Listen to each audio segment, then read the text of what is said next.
नमस्कार, मैं हूं आपके साथ प्रेरणा कौशिक और आप देख रहे हैं एनबीटी इंटरनेशनल। कनाडा के प्रधानमंत्री जस्टिन ट्रूडो की राष्ट्रीय सुरक्षा सलाहकार और विदेश मामलों के डिप्टी मंत्री ने अमेरिका अखबार वॉशिंगटन पोस्ट को भारत के बारे में संवेदनशील खुफिया जानकारी दी और ये कनाडाई पुलिस की ओर से सार्वजनिक रूप से भारत पर आरोप लगाए जाने से पहले किया गया था। इसके अलावा आरसीएमपी ने भारत सरकार के एजेंटों पर कनाडा में हत्या, जबरन वसूली और हिंसक आपराधिक गतिविधि करने का आरोप भी लगाया था। ग्लोबल एंड मेल ने सूत्रों के आधार पर की गई अपनी रिपोर्ट में दावा किया है और ये दावा कनाडा के विनिपेग में सिख नेता सुखदल गिल की हत्या और देश में हिंसक गतिविधियों में भारत की भूमिका के बारे में वॉशिंगटन पोस्ट में लीक भारत और चीन की हस्तक्षेप गतिविधियों पर लीक के बारे में ट्रूडो के दृष्टिकोण के उलट है।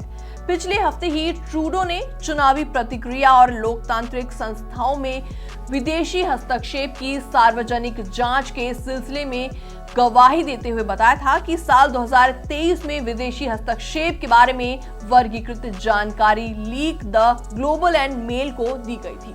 उन्होंने साथ ही साथ बताया कि कनाडा सुरक्षा खुफिया सेवा ने चीन और भारत को विदेशी हस्तक्षेप के प्रमुख अपराधी के रूप में पहचाना है।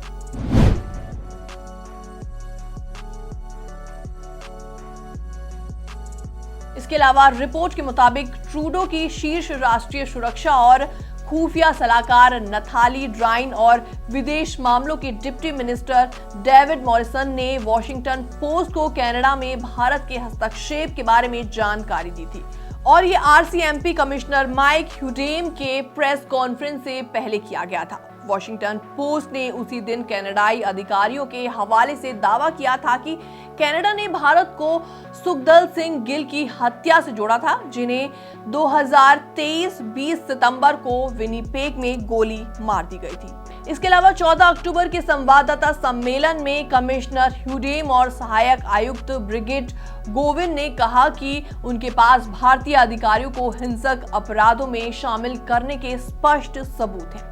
साथ ही साथ जांच और अदालती कार्यवाही का हवाला देते हुए उन्होंने इसका कोई भी विवरण नहीं दिया था। कमिश्नर ह्यूडेम ने यह भी स्वीकार किया कि विनिपेग में गिल की हत्या का संबंध भारत से था। वहीं सार्वजनिक जांच में गवाही में ट्रूडो ने कहा था कि साल 2023 में द ग्लोब में चीनी हस्तक्षेप गतिविधियों पर राष्ट्रीय सुरक्षा लीक क्लासिफाइड जानकारी के आपराधिक लीक थे।